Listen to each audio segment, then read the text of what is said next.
Ассаламу алейкум, урматтуу биздин көрүүчүлөр.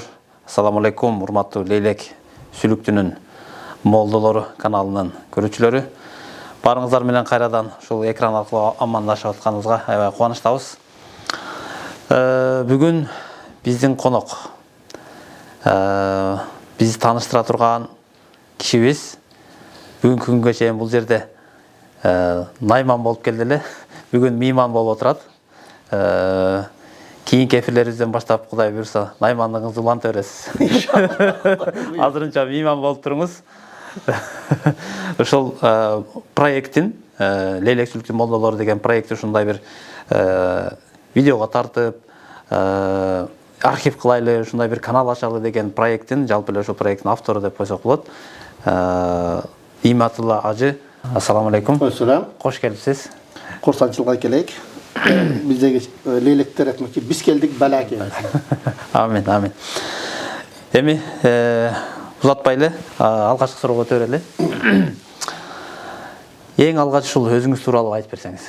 Себеби дегенде биз баарыбыз эле билебиз, Иматулла ажы десе, сизди ушул иман мечитинин имамы, ислам университетте сабак берет деп билебиз, бирок көпчүлүк эл сиздин кайсы жерде төрөлүп, кайсы жерде мектепте окуп, кайсы жактарда илим алганыңызды терең калк биле бербесе керек. Ошол тууралуу бир кененирээк айтып берсеңиз.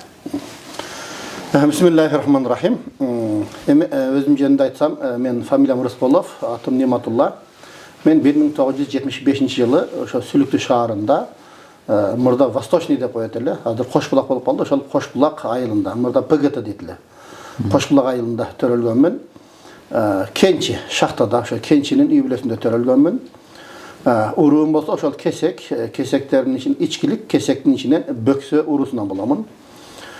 Мен ошол Сүлүктү шаарында албакта ошо Кыргызстандын 40 жылдык атындагы мектепке кирип, ошол жерден мектепти окуп бүтүргөнмүн. Негизи мен өзүм жөнүндө дагы айтсам, ошол атайыным кичинемден эле намаз окуйт эле да. Мен Өктө менен атамдын азаны менен уйкунан ойгонот элем да. Себеби баягы атам ошондо баягы диний билими жок да, орусча тамган жаттаган, халал фала деп ошентип эле. Ошо кулагыма сиңип калган да. Атамдын азаны менен ойгонот элем да, күн сайын эртең менен. Машалла. Анан намазды окубай койгонун, орду кармабай койгонун мен көргөн эмесмин да. Энем рахматуллах ал дагы намазды вообще таштабайт эле. Анан мен ушунчалык таң калам. Тайрат акы деп туруп, ошону вообще калтырбайт эле да, парт катары эле да. Тайрат акы? Тайрат алгандан кийин 2 ракат намазды сөзсүз окуйт эле да. Тайрат акы деп коет эле да, баягы жердечи. Эми ал бизде бул сүннет болсо керек, мустахаб болсо керек, тайраттан кийин нафилдердин катары да. Эми бул парт катары эле да, дайыма. Анан ушунчалык деңгээлде бизде тамак аша көңүл бурат эле, магазинден этини бул арам. Арам союлган деп көбүнчө эмеден алып берет эле да. Касаптын этин алып берет эле да, баягы жерде. Анан өзүмдүн бул негизи буга кызыгып калганым, ошол жерде мына бизде Пионерская газета деген бар эле. Ошо биздин убакта, ошондо 88-89 жылдары ошол жерге уже араб тил чыгып баштаган да. Арабча жазуу. Арабча алфавиттер чыгып баштады баягы жердечи. Сөздүн башында, ортосунда, аягында деп. Анан кызыгып ошону алып мен арабчаны жазып, дептерге үйрөнөм деп отурсам, анан атам бул окуйт экен, кызыгат экен да деп калды да. Кызыгат экен деп калды. Анан ошол арада анан союз таркады деп туруп, ошол 89 жылдары эми бир эле жума мечит бар эле бизде. Баягы товарник барат эле Сүлүктүдө. Ошол жерге барып, эми көрсө бул мусулмандар намаз окугандар ошол жерде жумасына бир жолу жыйналышып, Аллахтан сурашат экен да. Мисалы мына бүгүн бардык, мына бизде Лейлек Сүлүктү Баткенде ушундай салт бар го, жана мечитке тамак алып барып бермей. Бүгүн жумада бирөө бир челек маслак алып келген экен, маслаканы ичтик деп. Кийинки жума ыйлап келгенин билем да. Мурдагы жума эле бир маслак ичтик эле, ошол аксакал өтүп кетип кетти. Анан бир күн дагы келди ыйлап, Куда калса мына динге уруксат берилиптир, орустар таркаттыр депчи. Куда калса мына биз кеңири намаз окуп калат экенбиз деп. Өз ага чейин да койтат эле да, чай ичип отурганда намаз окуганды, Куран окуганды үйрөнгүлөчү. Мен өлүп кетсем аркамдан Куран окуп турган бирөө болуш керек да. Мисалы, сен кантип Куран окуйсуң билбесең деп, чай ичип отурганда койтат эле да ошол маселелерди. Ошондо анан дин таркап, динге уруксат берилип баштады. Ошондо анан Молла Кайнар устазым. Молла Кайнардан окугам, ошондо оқытамын деп елдерде айтқанда атам жетелеп барды мені. Жетелеп барғанда мен кішкене шоқ көп қылады елем, шоқ болғам да. Ошонда анан ұстазға атам жетелеп барған, анан түшүндүрүп отуруп бир нерсени түшүнбөгөндө ұстазым сөйіп қайтылып, сөксе өзүн дагы сөгөптүн.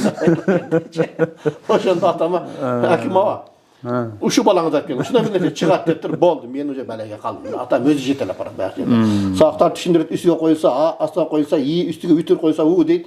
Анан келип турду, саакты оку дейт. Мен ката окусам жок, үстүндө турат, акыл оку дейт. Өзү билбейт, бирок карап отурат экен ошонучу. Ошентип мен илим жолун 89-жылы баштагам. 89 а? 89-жылы ошол октябрь, ноябрда баштаганбыз да. Анан 90-жылы ошол мартка жакын же Куранды, алифени бүтүп туруп, Фатиха сүрөсүнү, Нас, Фалак, Ихлас 3-4 сүрөнү жаттаганда атам көз өтүп кетип, өзүм Куран окуп тургам да. Анан ушу көз өтүп кеткенден кийин, анан ошол жерде баягы кайгырып, баш болуп туруп, дин жолго түшүм ошо атамдын өлүмү дагы себепчи болду да.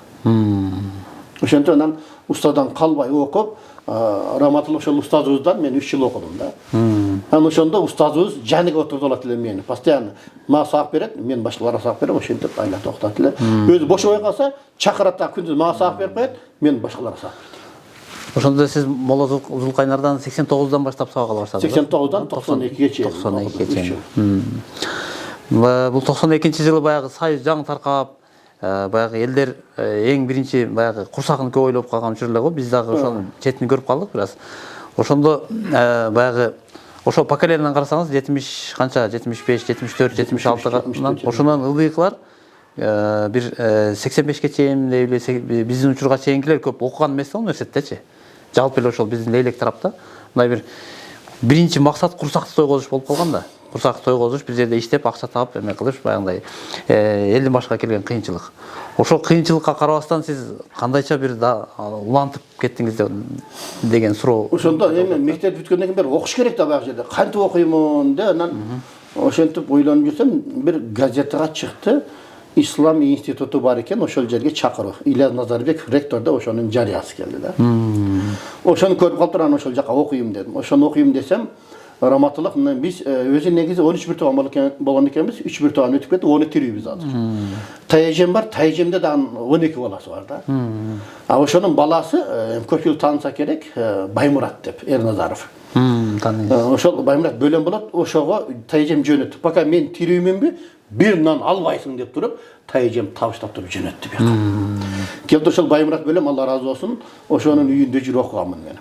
Анан ошондо бөлө не oldu? Çöntüğünde akşam var dedi. Yok desem. Pustayı turbatın deyip durup, yok dedi. Uyuzga deyip 1 rubl salıp koyup dedi. Allah razı olsun. Şunday bayağı şık berip durup, oşantip meni jardam berip, men çında öyle bir nan algan emesin.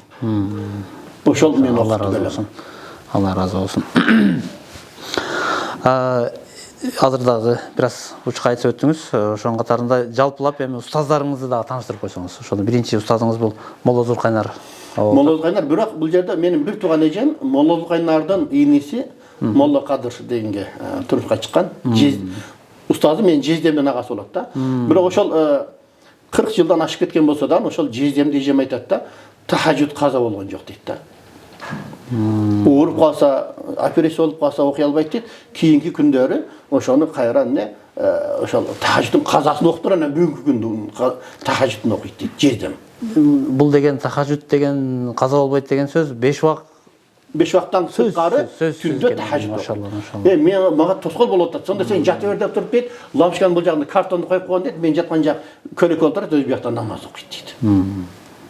Анан ошол эжем дагы ошол жерден кичине тамганы үйрөнүп туруп, ошол эжем дагы сен кызыгып атасың, бул мындай болот деп 3-4 тамганы эжем баштап окутуп берди да магачы. Мен бир тууган эжем. Анан кызыгып Молла Зулкайнарда окудум. Молла Зулкайнардан окуп туруп, анан бул жака келгенде Молдогаздамыла, Молла Хашим, Дүйшөнбек ажы, муфтиятта биз Хусну хаттан берет эле. Анан Раматылык Темирбай ажы Шифахиядан берет эле. Анан ошентип 93-жылдары бизге жанакы Абу Маас Махмуд деген Иорданиядан араб келди. Анан кийин устаз Зият келди. Биз айылдан окуп келгендигибиз үчүн тез эле арабчаны үйрөнүп кеттик баягылар мененчи. Анан мен айылда Молла Зулкайнардан ушундай методго таң калам. Эгерде сен молда болом десең, көзүң китепти карасын, мээң которсун, оозуң кыргызча айтып берсин дейт эле да. Үйгө барып, шунчалык устаздан коркконубуздан кыргызча котор берилет элек. Карап туруп көзүбүз арабча, кыргызча окуп берет элек баягы. Арабчаны окусаң сразу биз камчы менен окутат эле. Кошумча суроо. Мисалы үчүн азыр эмен китепти окуган биздин тафсир китеп болсун, акыйда китеп, кысасы арабча китептерди жакшы окуп туруп, анан баягы сүйлөшүү, разговорный деп коет го. Ошо арабчага келгенде бир аз кыйналып калган учурлар көп болот го. Мисалы медресенин балдарыны бул жакта жакшы окуп бүтүрөт. Мисалы үчүн 6 жыл, 7 жыл медреседе окуп барып туруп, азыркы учурдагы арабтар менен сүйлөшкөндө, азыркы диалектиси менен болгондо кыйналып калат да. Сизде ушул маселени кандай чечип алдыңыз? Мисалы Мен айтып атпаймынбы, жана биринчи келген эле биз айылдан окуп келгенбиз, жана мен тамашаны көбөйүнтөм, кыргызча анекдотторду арабчага которуп берет элем баягы. Ошентип анан жанакылар мен өзүм экинчи курста окуйм, мени сразу эле жанга кошуп алып, мени котормочу кылат эле арабтар, мугалимдер. Бирок ошол маселе бар туурабы? Мисалы үчүн азыр Ал бар. медреседе Практика жок, аралашпайт да. А мен ошол жана нематла кел дейт эле да, сака келгенде мени эркитип берет эле, мен балдарга которуп берет элем. Ошентип практикадан анан ошо арабтар келет эле, бул жерде квартирада жашайт эле, түшүнбөгөн сабактарды квартирасына барып атып ташып сурап, керексе жатып алат эле. Анын үстүнө студент ошол жана ачкачылык доор болбоду баягы жерде. Алардын тамак ашынан окуйт эле баягы жерде студентим да. Шылтап мен ошентип атып практика көп болду да менде. Ошентип үйрөнүп кеттим. Аллах разы болсун. Эми төрөлгөнүңүз тууралуу, өмүр баяныңыз тууралуу бир аз айттыңыз, устаздарыңыз тууралуу айттыңыз. Ушунча мээнет, ушунча убакыт өтүп, аракет кылып жүрүп, бир учурга келдиңиз азыр. Мисалы, Кудай буйрса 50 жашка чукулдап калдыңыз, 50 жашка чыгып калдыңыз. Ушул азыркы учурда сиз эмне менен алексиз? Эмне иштерди кылып атасыз? Эми негизи мен ошол Исламский университетти бүтүрдүм. Исламскийди бүтүргөндөн кийин 96-жылдан бери азыр бүгүнкү күнгө чейин Ислам университетинде мен сабак берип келатам. 30 жыл болуп калыптыр. 30 жыл, 29 жыл болду. Сабак берип келатам. Анан 2007-жылдан баштап мен жанагы Чоң Арык деген айыл бар. ВДХ жанында. Резиденциянын жанында. Ошол жерде мен 2 жыл имам болдум. Андан кийин жанагы Мамакеевдин мешит больницанын жанында мешит, ошол жерде да бар жума кутбаларын окуп турдум. Андан кийин 2009-жылы жанагы Алматинка көчөсү менен Акынбаев көчөсүнүн кесилишинде Мунара деген мешитте 2,5 жыл, 3 жыл имам болдум ошол жерде. Чубак ажы имам болду, мен Чубактын жардамчысы болдум. Экөөбүз ошол жерде чоң имам болдук. 2011-жылы бул мешит ачылганда, имам мешити. Ошол жерге Чубак өзү Ниматулла дос эми группалашпыз да. Ошол чоңураак мешит экен, эми ошол жерде эми сен имам болосуң деп мени шайлады. Анан ошол жерде шайлаганда бизде ошол биринчи кабатында, ошол мешиттин биринчи кабатында 300 кишилик конференц зал бар эле. Ошол жерде Чубак жумаса 2 күн келет. 2 күн келет, анан ошол жерде сабак берет жалаң аялдарга. Ниматла дос кел, жаныма отур дейт, экөөбүз чак отурабыз жерде. Анан суроо жооп болот эми. Бир-эки Чубак дегенде эле так дайыма эстей берем да. Чубак ажыга бирөө суроо берип калды. Чубак устаз, мен бойдокмун дейт, бир кыз жазып жөнөттү да. Эгер кокусун мени бир алгач берсе, мен отуруп калышым керекпи, же кетип калышым керекпи десе, карындашым дейт. Ошо ыйламыш болуп көзүңдүн кычыгы менен мындай кара дейт, үй шарты нормально болсо калып кетем. Ошентип бул жерде Чубак ажыдан сабак берди. 2011-ден бери ошо иман мечитинде мен мугалиммин. Анан негизи эле ошол иштеп жүргөндө кээде көп ойлонот элем да. Ошол дудуктар бар. Эми ошолорго бир исламды жеткирсек, кандай жеткирсек болот деп туруп, ошолорда көп ойлонот элем да. Бир 10-15 жыл ошол мен баягы мээмди занят этпай, жеп жүрдү, ишимди туйгу болуп жүрдү да баягы жерде. Ошондон мындан бир 4-5 жыл мурда экен Стамбулга барып калдым, пандемия вактында. Стамбулга барсам, ошол жерде Ая София бул мешит болуп ачылган экен. Музейден кайра мешитке айландырган учурда. Мурда. Анан ошондо барсам бир тапчан бар экен. Ошо тапчандын жанында отуруп калсам, кирейинсем киргизбеди. Ал жерде бирөө турат. Кээ бирлер келип кетет. Неге бул жерге булар кимдер экен деп отурсам, бир акта жума хутба башталды. Имам сүйлөп атат, ошол жерде бир сурдо котормочу жаңсоо тили менен которуп берип атат. Ошол жерден анан оюма келди, демек биз жумага тартсак болот экен буларды. Деп туруп анан азыр мына бүгүнкү күндө жума мешитте менин жанымда котормочу бар. Ошону биздин мешит баштады да ошону. Азыр 1 айдан ашып калды окшойт. Анан келдим да каяктан окусам болот деп анан Suraştırdım. Suraştırsam men bir okuşlardan birisi Altınbek dep, oşol Düleylermen işleşet eken. Düleyler komunda işleyt eken. Ana oşondan sorasam makul dep bir kotormoş taap bereyin dep, ana janakı Kiterkada Ayzada деген kız kotorat. Oşondan bunu taap berdi. Ana oşondan ayalım ekөөбүз баягы жеке индивидуально сабак алдык. 1,5 айда сабак алып үйрөндүк. Үйрөнгөндөн кийин ana neyim işleş gerek oşalar menençi. Kant işleş gerek bayağı duduklar menen. Dep oylana oturup anan bir çayga çakırayım buna. Oturan meşterlerle kengeştim. Men meştin cemaatım maşallah. Men bir sözüm yerde kalbaydı da. Daima meni kolda turat iman meşti. Anan oşonda çakırav dedim de anan ki şu Ayzada ayttım. Bana şu duduklar çakırıp ver, men bir rabiyat uçturup vereyim. Dedim de bunun yerde Çayxan деген çayxana var. Bayağı айтып ескертіп башкертті. Менің ішті башташыма бірінші ошол киши себепчи болгон. Ошол абият уюштуруп берди. Менин есебимден болсун деди. Анан дудуктар келди. Анан жамааттагыларга айттым, ey жамааттагылар, ошол дудуктар чакырып атам. Анан куту үйдөн кур чыкпаш керек десем, болду анда деп туруп, ошол аялымдын бир тааныштары гүл берди, букет. Ошолор анан кийин эме берди бизге. Бирден одеял берди. Oşada belek verdik. Belek bergende oşol жерде анан баягы бизде исламскийде окуган бир кыз жүрөт. Көтал бизде окуган, алда чалауга атканда ошол мектепте окуган экен. Анда сен мага котормочу болосуң деди да, ошентип улам чакырып ошентиптилер. Анан кийин ошо дудуктар менен иштешип кеттим. Азыр 2 жылдан ашык 3 жылга жакындап калды. Алар өздөрү да таң калат, бизди кантип таап алдым деп. Мен да таң калам, алар кантип таап алган. Мен баягы жерде болор иштин башына жакшы келет, кашына дейт ата бабалар. Ошентип эле иш жүрүп кете берет экен. Азыр ошол дудуктар менен да иштешип атам. Сиз жогоруда баягы Ислам университетте устаздык дедиңиз да 30 жылдай. Эми устаздык кылган Аллах кабыл кылсын, бирок киши көп да, мындайчы. Устаздык деп мындай эми университетте, медреседе сабак берген устаздар эмелер көп. Аны менен бирге имамдар дагы толтура, имамдык кылып атам дедиңиз. Бирок ушул именно ушул дудуктар менен, көз азиздер менен, дудуктар менен иштешкендер мындай жаңы бир жаңылык да, мындайча. Кантип деп мен дагы биринчи эметкенде укканда таң калгам да, чындап эле. Кантип бул өзү алардын тилин билбесе, булар ниматылардын тилин билбесе, кантип түшүнөт экен деп таң калгам да. Көрсө, Аллах Таала кааласа, Аллах Таала ниетти кылып койсо эле бир себептерди кылып берип коет турбайбы. Анан мен дагы ушул эмелер тууралуу, көз азиздер, дудуктар тууралуу кызыгып жүргөн суроом. Качан көрсөң бир нерсени үйрөнүп, анан кийин аракет кылып жүргөн сыяктуу, анан дайым жүзүндө жылмаюу көрөсүң да. Ушул бир өзгөчөлүкпү буларда? Мисалы умрада көрүп калдым, анан кийин сизге сабактарга келгенде, кээде конокко келгенде көрүп каласың. Качан көрсөң да жылмайып, бир нерсе үйрөнүп аткан, бир нерсе жазып аткан, ушул аракеттин үстүндө көрөм да. Ошол жөнөкөй адамдар менен кадимки 6 сан аман деп коелу. Ошону менен бирге Аллах Таала эми сыноо ретинде жаратты булар да. Ошонун айырмасы кандай деп ойлойсуз өзүңүз? Мынча жылдык тажрыйбанын негизинде. Эми Аллах Таала бир жагынан алса, экинчи жагынан берип коет экен. Мисалы көз азиздер иштесек айтып атпайбы, көз көрбөгөндө болду, менин 30% бош дейт. Ошого жанакы жерде анча көзү чала көргөндөрдү көзүнү жаап коюп туруп анан кийин таяк менен басканды үйрөтөбүз да. Сен көзү көрсө ошо алаксып туруп же мени занят этет экен баягы жерде. Көзү көрбөсө мээ бош болот дагы дейт, кулак айтып туруп анан ошол жерден эмне концентрация алат экен баягы жерде.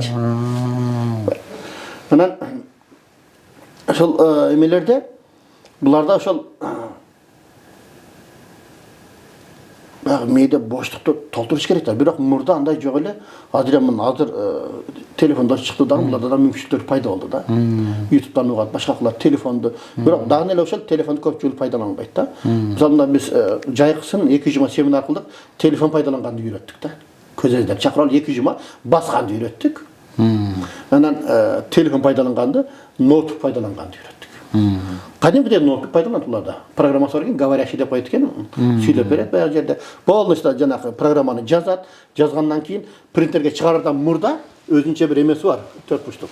Ошол жерге чыгып калат, точкалар. Кол менен текшерип көрөт да, каталарын бияктан оңдоп туруп, андан кийин заказ берет. Анан дагы таң калыштуусу, мисалы эмеде биз WhatsApp'ты угабыз, укканда азыр 1,5-2 тездик скорость бар го. 2де биз успеть етпей қалып атады ғой, көпчі. Бұлар 4-5 миллион уғады. Таң қалады. Бұлар бұлар. Бұл жерде қарасаң, мысалы, контакты, мысалы, мен Толқынбек деп терем да. Олар көзі көрмейді да. Контактқа қойсақ басады екен, бір оқып, Толқынбек деп тұрып оқиды, ошоны иліп қалады екен да. Кім керек болса тоқтат, ошоны чала береді. Анан көзі емелер болса, бұларда Аллах Тағала Құранда айтқандай көп нәрсеге мындай қиын да. Мысалы, мен сабақ бергенде отырып алып, көз әзілде сөйлесіп отырады. Ниматулла ұстаздың бойы ұзын болды екен, же қысқа болды екен, депші баяғы жерде. Анан бір ұзын ұқсайды дейді, неге десе, сөйлегенде үйіне жоғары жақтан келіп отыр дейді. Мәні береді әрбір нәрсеге. Анан мен айтқандай пилді елестете аласыңдар десем, ұстазды көзіңіз көріпсе қартан дейді. Елестете алмайсыз, көзіңіз көрмегеннен кейін қартан. Мен дейік бәрі, ойыншығыны көрген бейді, құлақтары чоң болады екен, бір елестете алмайым дейді. Төні жетсем, мен төні менгем дейді. Биік болады дейді, бір елестете алмайым дейді. Ошо сақ бер осам бір айтады, көрбей жүріп бір көріп қалыптыр да. Көрбей жүріп көрген екен, семинарға шақырып бардық дейді. Қызықты да, мысалы, стол десе, көзді сыйпалап көріп жүрген да, көзі көрген екен, столды табылмай қалады екен да. Көрген, таққырлы, асма менен жер дейді, башқаша дейді. Сыйпалап ұғып көрген нәрсе башқа дейді, көзбенен көргенде танымайсың дейді бәрі нәрсенінші. Анан отырып сұрадым да, сұрасам, егер де қайтадан Алла Тағала жаратып, көз әзі боласың бұ, дудық боласың бұ, деп, нені таңдайды елең десем, не қылады елең десем, қайрелі көз әзі болады елең ұстаз дейді. Неге десем, дудықтар болсаң дейді, сен дейді, ішің пішіп кетеді де бәрі жерде, жарып кетесің ішіне сен сөйлей алмайсың дейді. Біз құдайға шүкір көзіз көріпсе құлағың ұғасың дейді баяғы жерде, адамдармен сөйлесесің дейді. Мысалы, шын ойлап қарасаң, дудықтар элементарный орып қалса, дудықтарға чала албайды екен дейді. Көбіне сен түсінбейді да, түсіндіре албайсың. Мысалы, мен сағып беріп отқанда, мысалы, мына Толқынбек, мынандай, мысалы, құлап түссе десе, бардық сені қарап алады да, шын ойлап құлады деп, мисал қатар айтып отам сен, деп, түс қабыл алады да баяғыларшы. Қандай айтсаң, ошондай қабыл алады. Онан, баяғы жерде өте құлаққа мәні береді екен да, көз әздерші. Отырып біраз айтады, ұстаз, не сіз семізсіз бе дейді. Нечі? Мен талам десем, неге десем, арықтар демалғанда білінбейді, семіздер шылдап, алып демалады да дейді. Қарасаң баяғылармен отырып, бір башқаша адамдар да. Ана мен қайрелеші көз әзізді таңдай телем дейді. Неге десем, кәләске отырып қойсам не қылам Аллах Тағала дейді. Жете албайсың дейді. Біреу қона қойсақ қойса шарты бар бұ жоқ бұ, унитазы бар бұ жоқ бұ. Аға мен ойланамын дейді баяғы жерде. Ойланасың дейді. Қанты мен барамын дейді. Doğru. Дудықтар сөйлеше албайды дейді. Егер де орнында жатқырып қойсам не қылады елем мен дейді. Жыттанып кетсем, елдер мен жанында отырғысы келмейді дейді. Құдайша мен көзім көрмесе дағы бас аламын дейді. Ушул унитаз деп айтып қалдыңыз ба? Азыр баягы бир мамлекеттин өнүгүшүдө ушул эмеге мүмкүнчүлүгү чектелгенге түзүлгөн шарттардагы бир индекс катары колдонулат экен да. Ошолорго кандай шарт түзүлгөн деп. Сиз дагы азыр мечитиңизде өткөндө көрүп калдык. Ошолорго арналган бир эме жасатасызбы, ошол тууралуу айтып берсеңиз. Эми, эме көз әздер менен келип аралашып сага алгандан кийин баягы байкадым да. Кыйын экен. Устаз дейт, эч бир мечитте бизге шарт түзүлгөн эмес дейт. Мисалы, мечитке барса, туалетке барса, таяк менен издейм деп таягын мал болот экен. Жалпак болсо. Буту менен издейм деп бутуну мал болот экен. Эгер унитаз болсо, унитаз сыра ширағына тиеткенде, унитаз екен деп тұрып отырған ыңғайлы екен да. Анан менен сұраптай, ұстаз бұл туалет қандай дейді. Жалпақ пы, унитаз дейді. Жалпақ десем, бек қарап тұра дейді. Жаман қиын екен да.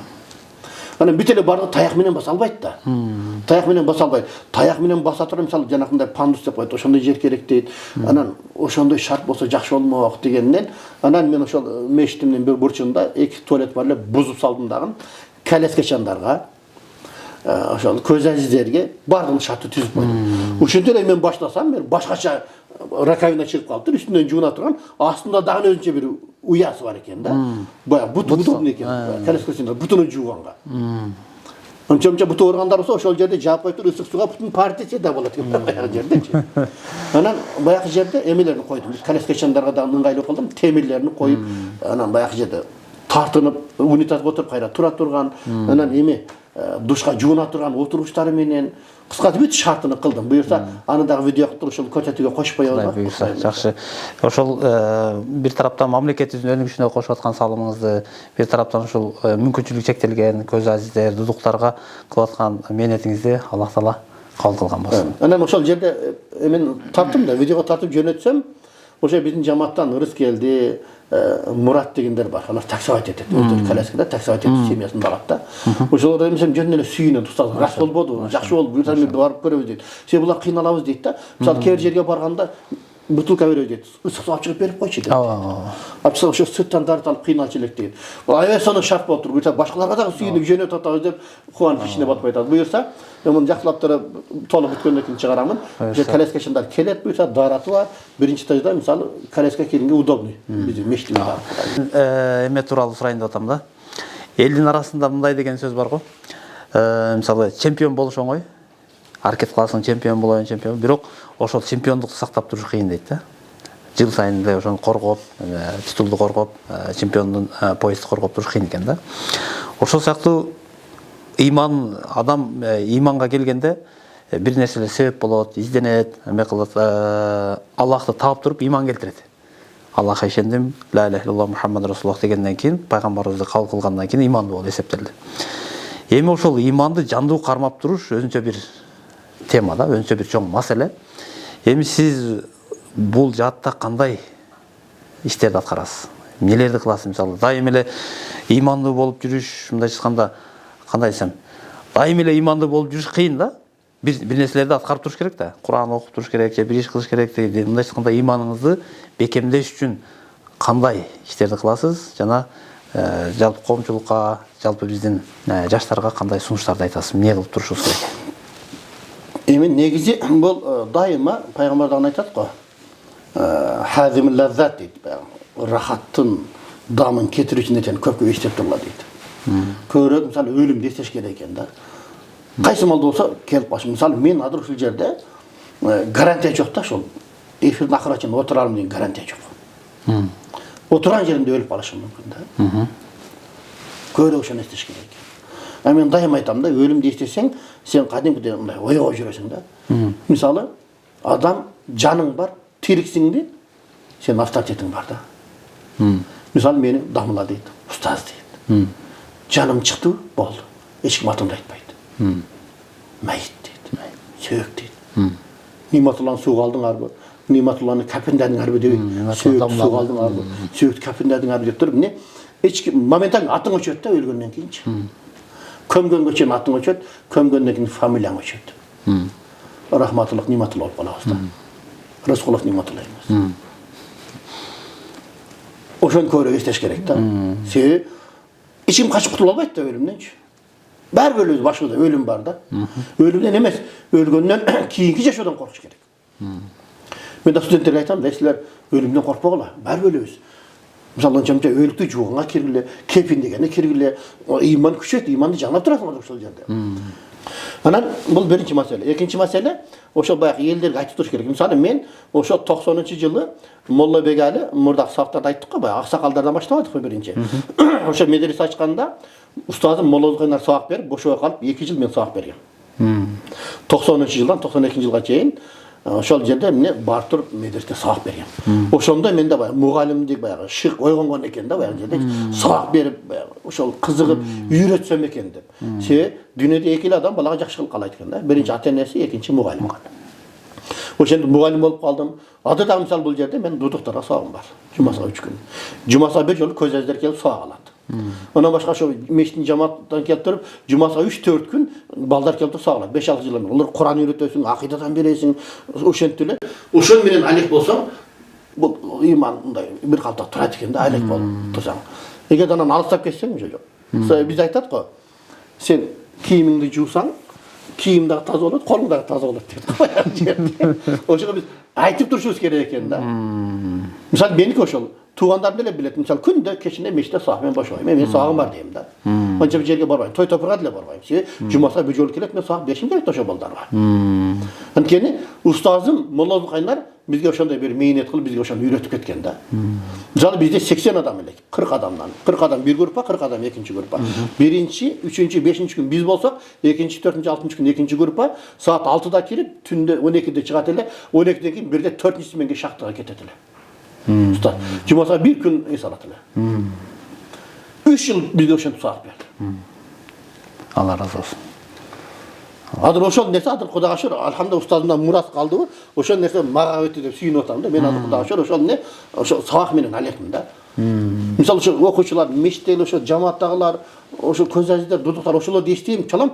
Кээде бир туугандарды унутуп каласың да. Алар менен сүйлөшпөйм, мисалы жума сайын, бир-эки жумада сүйлөшпөйсүң, бирок улар менен жума сайын, күн сайын сүйлөшүп турасың да баягы жерде. Алла разы болсун. Алла разы болсун. Демек, өлүмдү көп эстеп, анан ошол акыретти бирөөлөргө айтып менен, айтыш менен мени иманды жандуу кармап турсак мүмкүн экен да. Жолдордун бирөөсү ошол. Анан дагы бир аят бар Куранда. Ала би зикриллахи татмаиннул кулуб. Сен зикирди айтып турсаң, сен ошол эмне жүрөгүң эс албайбы дейт го. Жүрөгүң эс албайбы дейт. Зикирди көрөк кылыш керек да. Зикирди көрөк. А зикир дегенде бизде ойлойт, зикир деген субханалла, субханалла, субханалла деген зикирди ойлойт да. Кейлер субханалла деп таспини кармап отурат, өзү сериал көрүп отурат да. Канча жол айттың десең билбейт, сериалды баштан аяк айтып берет. Ол зикир эмес. Зикир деген Аллах үчүн кайсы ишти кылсаң, ошол зикир да.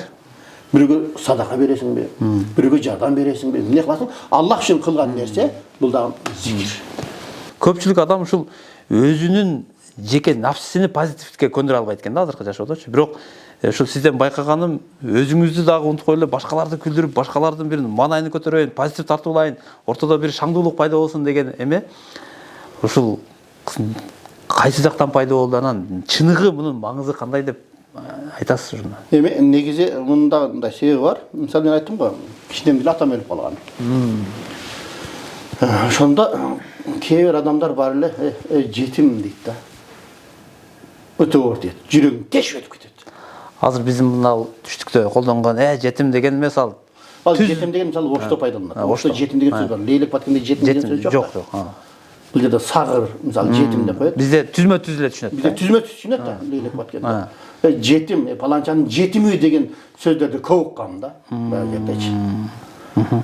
Анан баягы жерде мисалы ошол адамдар жетим деген адамдар убагында ошентип жүр, азыр эми карасаң башкача мамиле кылат да баягы жерде. Адамдар азыр кийимге карап, айдаган машинеге карап, кызматыңа карап мамиле кылып калган да баягы жерде. Анан ошондой баягы адамдардын ошондой жери мисалы жүрөгүмө тийип калгандагын бирөөгө катык тийбеш керек, бирөөдөрдүн көңүлүн көтөрүш керек экенин мен көтөрөмүн мисалы. Мен бирөөгө ошондой катуу тийбеймин деген сезим менде ойгонгон да ошондочу. Мен жетим болсом эмне болуп турайм? Тагдыр экен атам жашымда өлүп калды. Мен атай өлтүргөн жокмун да. Менде эмне күнөө? Аны болсо паланча жетим деп туруп ушундай сөздөрдү айтса өтө катуу тиет эле да мага. Анан ошо кайгырат элем да баягы жерде. Анан мен мисалы башка бирөөлөрдү ошондой бир кайгырганын көргүм келбейт да. Башка бирөөдө ошол мисалы кичине бир маанай тап. Мисалы ошол жетим деген адамдар жүрөктө турат, мисалы эсинен чыкпайт, өлүгүчө эсинен чыкпайт. А бирөөнүн көңүлүн көтөрүп койсоң, бир жакшы сүйлөп койсоң, өмүр эсинен чыкпайсың да сен. Ошо маселе да бул жерде. Анан пайгамбардын хадисинде келет го. Табассумка фи вajhi ахика садака. Момун мусулманга бир жылмайып карап койсоң, сен садака берейин деп сооласың дейт. Акчаң жок болсо деле садака алып койсоң болот. Ассаламу алейкум, кандай? Жакшы бала чыккан кандай? Деп койсоң, садака. Иншалла. Аллах Таала дайым ушундай бир шаңдуу, ушундай бир позитив менен жүргөндө насип кылсын өмүрүңүздүн аягына чейин. Башкалар дагы, мисалы мен өзүм дагы жеке ошол бир сизди көргөндө учурашып туруп эле бир позитив энергия алып каласың да, мындай. Капа болуп кетип атсаң деле, кандай дегенде бир позитивный болуп туруп, баягы терс энергияны жок кылып алдыга карай кадам таштап кетесиң да. Мен жанагы дутукчаны үйрөндүм го бир жарым ай. Ошондо баранда саак жүрө турса, ар нерсени айтсам, байке дейт, башка бирөө саап берсең эми, сиз менен эметкенде кадимки энергия алам дейт. Наоборот, мени маанайымды көтөрүп кетип каласыз деп баягы жерде. Насролот бересиң ба дудукчаны үйрөнүп атканда. Алла разы болсун. Эми акыркы суроолорго өтө бересиз, окшойт, эфирибиз да узап кетип атат. Бул биздин Меккелик кыргыз деп, биздин ажы баба деп коебуз, Лейлекте биздин ушул Ордойдон чыккан биздин уруудан болгон Абдурахим ажы. Ошол киши тууралуу дагы айтып берсеңиз, кандай тааныштыңыз эле? Көпчүлүк учурда ошонун балдары менен көп жүрүп калдыңыз. ар келген сайын котормочу болуп, Кыргызстанды тааныштырып, айлантып, бүт жактарга алып барып, туугандар менен бүт ушул жүргөн чогуу жүрүп аттыңыз да. Анан Меккеге барганда да улам ошолор менен жолугуп аттыңыз. Ошол тууралуу дагы бир айтып берсеңиз. Бул негизи бул 98 2000-жылдары алар жөнүндө Айкөлдөгү наркоз агай. Батыров наркоз агай. Батыр наркоз агай. Ошол келгенде жазып калган 92-жылдар келгенде биз жазып сүйлөшүп калган экен. Ажы баба менен. Сүйлөшүп калып ошонун өмүр баянын жазды. Кыргызча бүт жазды. Жазганда ошону мен Бакыт устаз экөөбүз, Нияз Бакыт экөөбүз арабчага которуп бердик. Анан ошондо мен маалымат алгам ал жөнүндө. Маалымат алдык, кийин келгенде барганда мен алып барып бердим. Анан 2010 барганда жолуктум да. Жолуксам кыргызча китептер мынакей балам дейт. Арабчалардын хаммасыны балдарым алып кетти. Эч ким түшүнбөйт, мына кыргызчасы калды деп туруп, ошо балдарга таркатып берди. Ошондо таанышып калгам да мен. Анан бул жактан барганда телефон чалып бардым, барсам ошо мечитте экен. Жөн эле сүйүнүп карасаң, менин хамшарларым келди, менин жерлештерим келди деп, бүт аксакалдарга мактанып жүр үйгө деп, үйгө барып чай ичип, ар барганда барат элем да, жылда эле барганда барат элем. 2010, 2011, 2012 бардык. Бир барсам, ошонун кызы бар экен. Кызы как раз жөнөп аткан экен. Анын кызы ошо эмеге Захир Мулаккия деп коет өз арабча. Анан аларда Малагия деп коет. Захир Малагия деген Харандан 2-3 километр алысыраак жерде ошол жерде жашайт. Ошол жерде кызы ошол Каабада жана орозодо дасторкон салып иштегендерде волонтер болуп иштейт экен. Кызым кетип атат, келем экөөбүз отуруп чай içейик, анан экөөбүз чай ичкенбиз. Кийин 2012 барганда кишинин акылынан кетип калыптыр. Бакыт устаз экөөбүз бардык. Жана Ниязов, ак үйдүн имамы. Барсак отуруп сүйлөшөт дагы. Канча саатта келдиңер дейт. Баягы кыргызчаны унутуп өзбекче сүйлөп калат да баягы жерде. 7 саатта келди. Узак экен, а? Таяра менен келдилерби, саяра менен келдилер деп сурайт. Бир жарым саат отурдук, бир 15 жолу сурады да. Акылдан кетип калыптыр да. Ошондо 12-жыл болсо 100дөн ашып калган учур экен. Бул өзү 908-жыл. 1908-жылга. Ошондо 105ке чыкты почти. 105ке чыгып, ошондо каза 12 жыл каза болду. Анан ошондо балдар менен таанышып калдык. Анан кийин 12-жыл, 13-жылдары балдар келди. 13 дейм. 13-жыл балдар келди. Менин номерим бар. Ошондо барганда да балдар келип таанышканмын. Анан бир ажыга барганда менин группама 60 адамга зонтик алып берген, күн ысыкта зонтик менен. Чок болдук эле. Ошондо зонтик алып берген. Кийин анан мен телефондорумду алып туруп балдары менен келди. Балдары менен келди. Ошондо эмеге Бишкекке кондук, Бишкектен Лейлекке учтук. Лейлекке учсак, Исонанын аэропортунда бүт туугандар турат, ыйлады да баягы жердечи. Туугандар көргөн. Кийин барганда мактанып атпайбы? Менин туугандарым ушунчалык көп, бардыгы турса күндүн жарыгын тосуп калат. Машалла. Мактанат да баягы жердечи. Ошентип каташып жүрдүк. Кийин достор менен келди. Достору 4 дос менен келди. Азыр эми Мухаммед Амин баласы өтүп кетти. Достор менен да сүйлөшүп турам, барганда жолугуп турам. Досторум бүт Кыргызстандын тегерендик, айлаттык баягы жерде. Андан кийин чоң баласы Абдурахман. Алдан жылга 2 жолу келет. Атам ошол жакта өлдү дейт. Энем да ошол жакта өлдү. Жок, эмне бирөөнүн өлүгү ушул Лейлекте калса дейт да. Ар келгенде айтат, Ниматулла дейт. Мен кокус өлүп калсам, посолго кабар берип коесуңар, бала чакам уже билет дейт. Мени Гордойго барып, ошол чоң атамдын жанына көмөсүңөр дейт. Мен насип кылып бияқта өлбөдү, барып Меккеде өлдү да. Азыр эми балдары анча-мынча барганда сүйлөшүп турабыз. Анан бир барсам, мен ошол бүт кайын журтумду чакырдым эле, кетпе деп жалынат да. Кетпе деп анан мени алып калды. Анан 2 күн ошо үйүндө жаттым. Бүт бажалары келди. Жеңебиз индиялык да. Кара тору да. Бажалары бардыгы кара тор. Мен аппак болуп калдым. Мен өзү кара торумун. Аппак болуп калдым баягы жерде. Бул менин үкам болот. Бул Лейлектен келди деп туруп да сүйүнүп. Алла разы болсун. Өмүрү Аллах Таала тагдыр экен өтүп кетти. Азыр неберелери. Анан биз айтып кетет турганда жана азыр Меккеде саат бар го. ошо сааттын Кабага каратылган оң жак тарабында бир туннель бар. Ал жерде жана аскерлер бар. Ошол туннелдин оозунда булардын үйү болгон экен да. Ажыбаны. Өкмөт ошону сатып алган да, суносо сатып алган. Баягы Мухаммед хан баласы айтпайбы, нематла биздин үйүбүз мына ошо жерде болчу дейт. Жиддадан өкмөт алып туруп, мен Захир Малагиядан үй берген дейт. Анан акча берген экен, акчага берке Жиддадан үй салган да. Эми азыр жазган китептериңиз, которгон китептериңиз тууралуу кыскача айтып берип, анан жыйынтыктай берсек, Мен негизи ошол Ислам университетинде акыйдадан сабак берем. Акыйдадан сабак бергенде анан элдердин арасында көп суроолор бар да. Суроолор көп болгондугу үчүн мен атайын ошол жеңил түшүндүрмөсү менен акыйда деген китеп жаздым өзүм. Бул ошол Ислам университетинде программада ушул китеп. Кыргызча жеңил түшүндүрмө. Биринчи курстарга жаңы келгенде жалаңча кыргызча ушу китептерди сабак өтүлөт, акыйда сабагынан. Акыйда деген бул ыйман сабагы.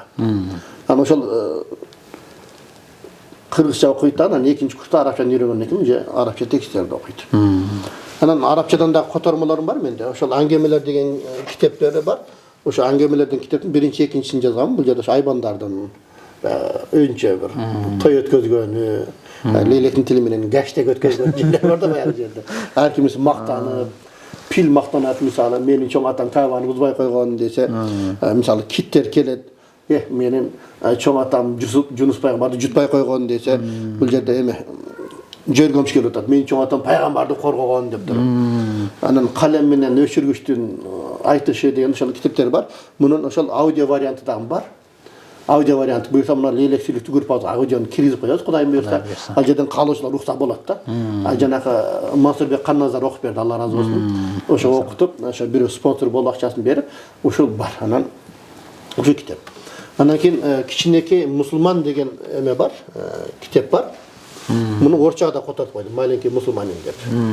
Бул өзүңүз жазгансыз? Бул өзүм жазып чыкканмын, кичинекей мусулман деп. Мунун ошо биринчи, экинчиси бар. Экинчиси бар. Анан бул аңгемелерин дагы орчага которулган, рассказывай деп. Анан ошол эмелерде элдин арасында баягы суроолор көп эмеспи? Анан ушунчалык суроолор көп болгондугу үчүн анан хижап боюнча да бир китеп жаздым. Эмне үчүн хижап кийишим керек деген китеп. Мунун дагы ошо аудио варианты бар бизде. Муну дагы ошо киргизип коебуз. Ким кааласа ошо Лейлек Сүлүктүүлүктөр ошону уксаңдар болот да. Анан бул жерде дизайн да бир башкача болду да. Эмне үчүн деп суроо белгиси ошол убакта хижаптын сүрөтү. Бәжеде дизайн өтө бир жакшы чыккан да. Жакшы чыптыр. Бул дагы ошол эмне бизде жакшылыкка чакыр, жамандыктан кайтар деген девиз бар да бизде. Ошол девиздин негизинде ошол Куранын негизинде ошол китептерде. Андан кийин баягы таймекке тарткандар көп да. Анан ошолорго дагы мен ошол 2013-жылкы китеп бул. Эки китебим дагы. Эмне үчүн тамеки тартуу арам деген китебим бар. Мисалы бул жерде карасаң, тамеки ошол убакта баягы дарга сат го. Моюнга сатырган жип. Өзүңдү өзүң өлтүрөсүң деген мааниде. Анан кальян дагы түшүндүрөт. Бул жерде дизайны ушундай ойлонуп чыгарганбыз. Ошол эмне үчүн бул жерде мына хижап менен бул суроолуу түрдө кетет да, мисалы. Мисалы көбөлөр айтат да, мисалы мен хижап кийип жүрөрсөм мен кантип күйөөгө тийем. Мисалы мен боюм болсом анан кандай боюнушум керек да. Бүт ошол суроолорго жооп. А бул жерде да мисалы тамеки. Баарын түшүндүргөм да. Эч ким мисалы тамекини халал деп талаша албайт да, же баары талашкандар. Талаша албайт. Жок, эч ким. Курандагы аяттардын негизинде бул харам эле деп ачык айтабыз да баягы жерде. Бир эле мисалы, эгер тамеки халал болсо, неге бисмилла дейбиз? Эгер тамеки халал болсо деп коюп туруп, "Амин" дебейбиз бүткөндөн кийин. Шундай билсең болот. Мисалы, атасынан жашырып чегет да, мисалы, халал болсо эмнеге?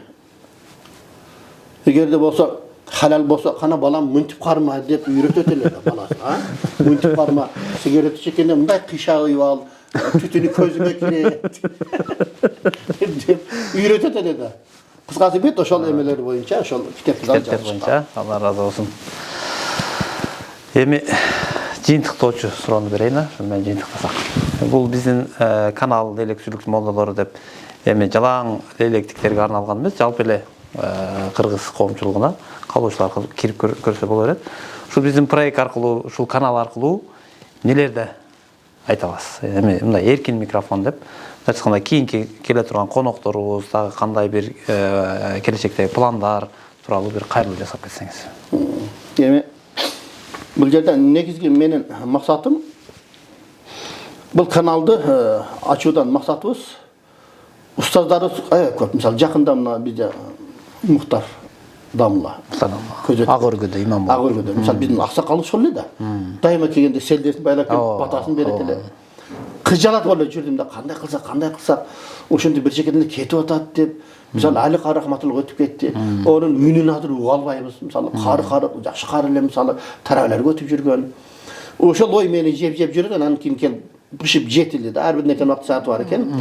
Биздин негизи максатыбыз ошол лейлек сүлүктүдөн кызмат кылып жүргөн устаздарды ар бирин чакырып, өз оозу менен ошол тарыхын айтып калышыбыз керек да. Мисалы мурунку көрсөтүүлөрдө көрсөңүздөр керек. Аябай кызыктуу мисалы маалыматтарды алдык да мисалы. Мисалы Газбек Дамылла, себеби аксакалдарды айттык да, биз аксакалдарды айтып туруп, анан кийин мен өзүм чыгып атканымда ошонан да аксакалдарга жол беришибиз керек. Көп маалыматтар мисалы. Азыр дагы мен бул жерден дагы айтып коеюн, мисалы Молдоганы деген өттү мисалы. Чалбалынан. Чоң молдо. Кечеги мурдак устаздарыбыз, бизде мурдак чыккан устаздар айтты, Молдогандан сау калгам дейт. Молобургандан сау калгам дейт. Алар дагы көз өтүп кетти. Эми менин максатым ошолордун балдарын чакырып, атасы жөнүндө маалымат берсе да, мисалы. Маалымат берсе, сонун болот эле да. Мисалы Газбек Дамланы көрдүңүздөр. Жунайдыл атасы Молдо Жунайдыл жөнүндө айтып берди. Сонун маалыматтар да баягы жерде. Бул тарыхта, тарых калат. Туура. Ошону эметпестен, мисалы бул жерде ошол ким мисалы мешин имамы болсо, ошону видеого тартып туруп, ушул канал аркылуу жума кутбаларын дагы чыгарабыз, Кудай мыйза элдер пайдалансын деген бир максат. Мына бул жерде ар бир сабакта мен бирден хикая айтып берем да. Уруксат берсең, ошо хикаямды айтып коем. Хикаяны айтып туруп анда жыйынтыктай берели. Жыйынтыктайбыз. Кийин аркасынан дуа кылып кылай берсин. Эми аксакалдар демекчи, аксакалдар боюнча бир хикая. Бир падыша мамлекеттеги бүт аксакалдарды өлтүрүлө деп буйрук бериптир. Жашыткан аксакалдар. Аксакалдар анан желдеттер, солдаттар бүт баарын өлтүргөн экен, бир бала атасын ушунчалык бир жакшы көрөт экен, атасын үйүнүн жертөлөсүндө жашап коюптур. Келип таппай кетиптир. Анан өзүнүн шпиондору, тыңчылар аркылуу бир нече убакыттан кийин падыша билип калыптыр. Билип калыптыр да, ошо баланы чакыргыла, эртең мага келсин, улоосун минип алып туруп, жөө келсин дептир. Аскерлерден чакырып келиптир. Сен эртең падыша чакыр, эртең менен барат экенсиң, улооңду минип алат экенсиң, бирок жөө барат экенсиң. Дейт экен. Не кылам деп тур, анан атасынан кеңеш сурайт экен. Атасынан болду анда чоңураак бир бутакты ал дагы ошону минип алып туруп, чабып, бул менин улоом деп туруп, өзүн басып бар дейт. Ошентип улар чоң бутакты алып алат дагы чөө деп тур, анан кийин падышанын жанына кирет, кирсе таң калат. Анда сен эртең кел, бут кийим кийип, бирок жылаңайлап кел дептир. Анан ойлонуп барып атасына айтыптыр. Айтса болду. Бут кийим чеч деп чечкенден кийин астына сыйрыптыр дагы, муну алып алдан жакындаганда кийип алып туруп кирер дептир.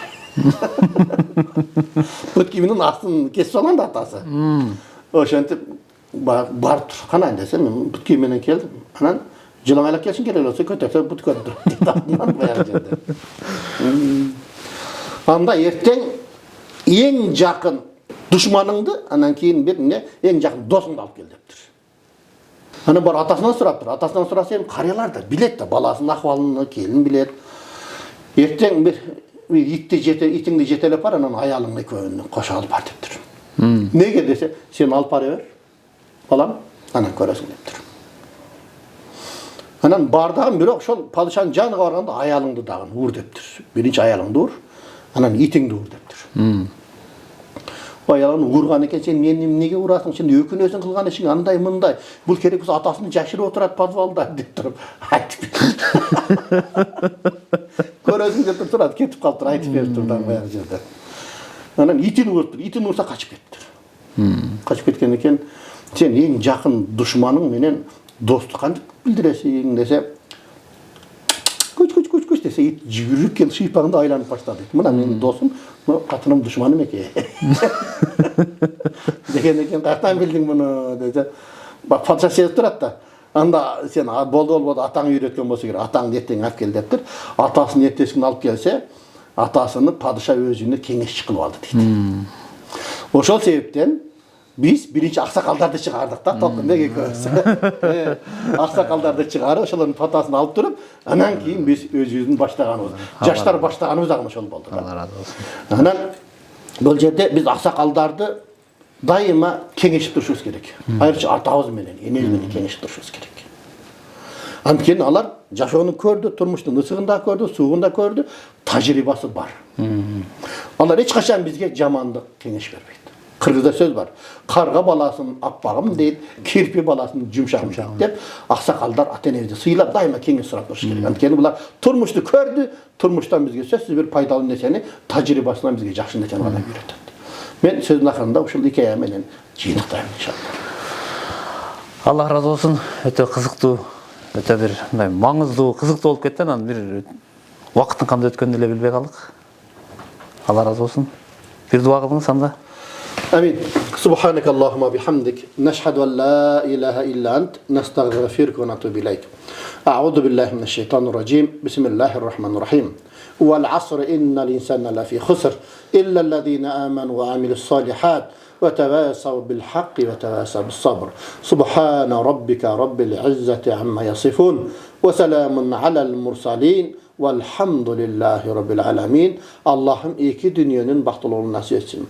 Allah'ım kanday maksat dileklerimiz olsa, maksat dileklerimizi eselep nasip olsun. Allah'ım uşul yerde meni körüp durgan, uğup durgan, bardık Müslüman bir tuğanlarımdın, gelecekte tarkan urpaklarının Allah'ım camandığını hiç kaçan görsetmeyin. Allah'ım uşul yerde meni körüp durgan, uğup durgan bir tuğanlarımdın, urpaklarının jallan жақшылықтарын көрүүsүн насип кылсын. Аллахым ушул жерде мени көрүп угуп тургандар, амин деп тургандарыбыздын дейт. Кимисинин кандай максат тилеги болсо Аллах таала ушуларды кабыл кылып, эч качан эч кимге зар кылбагын, эч кимге кор кылбагын. Аллахым ушул биздин баштаган ишибиздин акырына чейин чыгууну өзүң бизге насип эткин. Rabbana atina fid dunya hasana wa fil ahireti hasana wa qina azabannar. Allah'ım bizdin işleribizdi elibizge, jeribizge пайдалуу иштерден болуусун насип эткин. Allah.